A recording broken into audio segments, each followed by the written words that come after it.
Right now in Japan, something strange is happening. Young people seem to have silently agreed to stop buying houses, stop getting married, stop having kids, stop spending, and even stop caring about work. Promotions? Salary raises? Forget it. Some are choosing to live day by day, working short-term gigs, earning today, spending today, not even wanting to take a single coin home. To describe this phenomenon, Japanese scholar Kenichi Omai coined a new term, low desire society. In simple words, it's like everybody decided to lie flat, living a carefree, salted fish lifestyle. But how low can Japan's youth desires actually go? Curious? Then follow Uncle Leng, because today, we're diving into the strange world of Japan's low desire society. It wasn't always like this. Back during Japan's economic boom, things were completely different. The rich flew around the world buying luxury goods and art. Ordinary people, too, spent money like there was no tomorrow. Consumerism was everywhere. Gold leaf ramen, gold flake ice cream. Extravagant spending was normal. If you didn't drop tens of thousands of yen just eating out, you felt embarrassed to tell anyone. Real estate prices? Out of control. In 1989, the total value of Japanese land was 4 times that of the entire United States. Selling Tokyo to buy America wasn't even a full joke. Back then, buying a house was seen as guaranteed profit. People rushed into the housing market, even with crazy mortgage rates of 8 to 10%, and then the tragedy struck. In the 1990s, the real estate bubble burst. Overnight, countless people fell from heaven to hell. Hundreds of thousands of families went bankrupt. Tens of thousands became homeless. In Tokyo alone, the homeless population doubled. And so, over the next 30 years, Japan's economy stayed stuck, barely moving. It was in this frozen time that the low desire society slowly formed. One clear sign? Young people stopped wanting to buy homes. In 1990, a new apartment in Tokyo cost 934,000 yen per square meter. That's about 41,000 yuan at the time.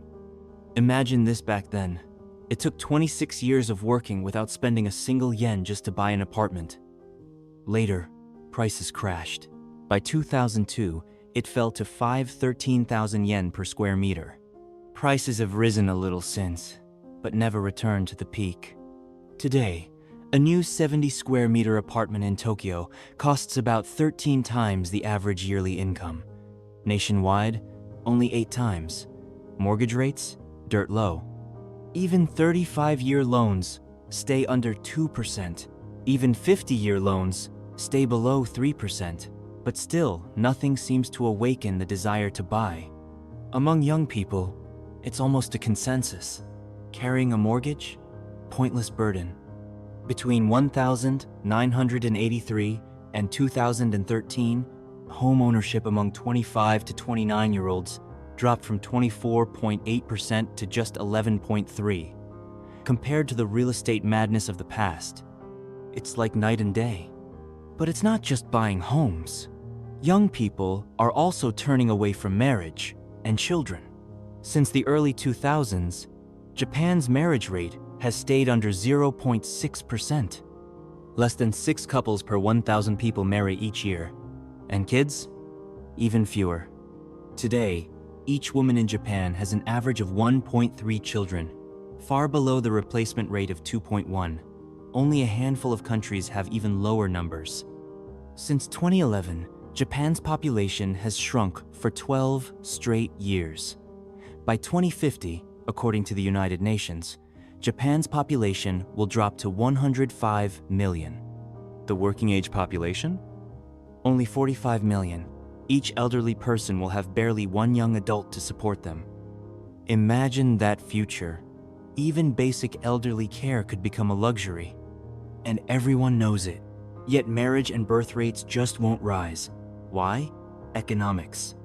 Back in the booming years, Japan was alive, full of energy. Young people had little, but they had hope. Hope made marriage and family seem possible, even exciting. But after 3 lost decades, that hope is gone. Now, young Japanese are cautious, or simply choose to stay single forever. Surveys show about 15% plan to remain single their entire lives. Traditional ideas like the man works, the woman stays home, less than 20% support it now. Believing marriage must lead to kids dropped massively, from 67% to 36% among women, from 75% to 55% among men. Sure, society progressed, but still marriage today feels more like a burden than a dream. Dating? Also fading? In 1982, 2/3 of unmarried people had boyfriends or girlfriends. Now, most singles are truly single and don't even want a relationship. Over 40% of men and nearly 35% of women have never dated anyone. Naturally, marriage ages have climbed.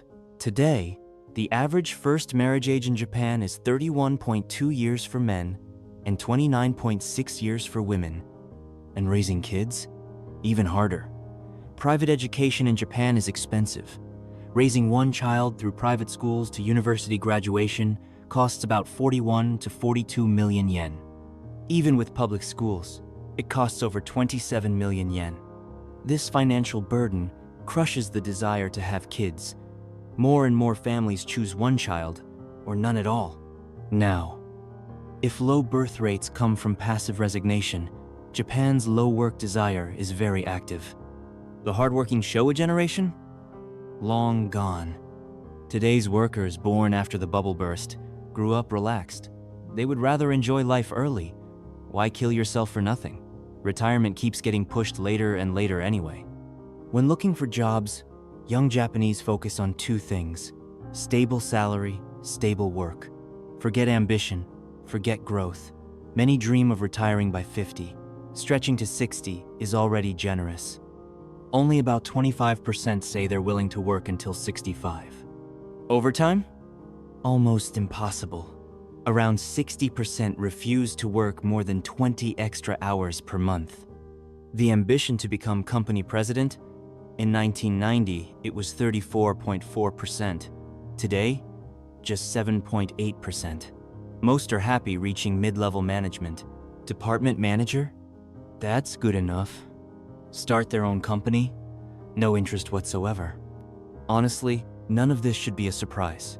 Years of stagnant wages, an aging society, weak economic growth, low expectations feed low desires. And the younger generation? They've learned the harsh lessons of their parents. Back then, fathers left home early for work, came back drunk at night, rarely spoke to their kids, forgot birthdays, knew nothing about their children's school lives. Family ties weakened. Couples argued, heavy mortgages crushed them. And, in the end, the bubble popped. All their hard work turned into a bitter, cruel joke. For today's youth, the takeaway is simple. Hard work does not guarantee reward. So why work yourself to death? As the joke goes, working hard doesn't guarantee success, but not working hard guarantees peace. And that's exactly how Japan's low-desire society came to be. For Japan's youth, it's a rational choice. But behind that rationality lies a lot of helplessness and sadness. That's it for today. What do you think about the low-desire society? Would you like to live like that? Feel free to leave a comment. Making videos is not easy, so if you can, please support with a like, share, and subscribe. Follow us, and next time we will continue exploring the bizarre and fascinating world of Asia.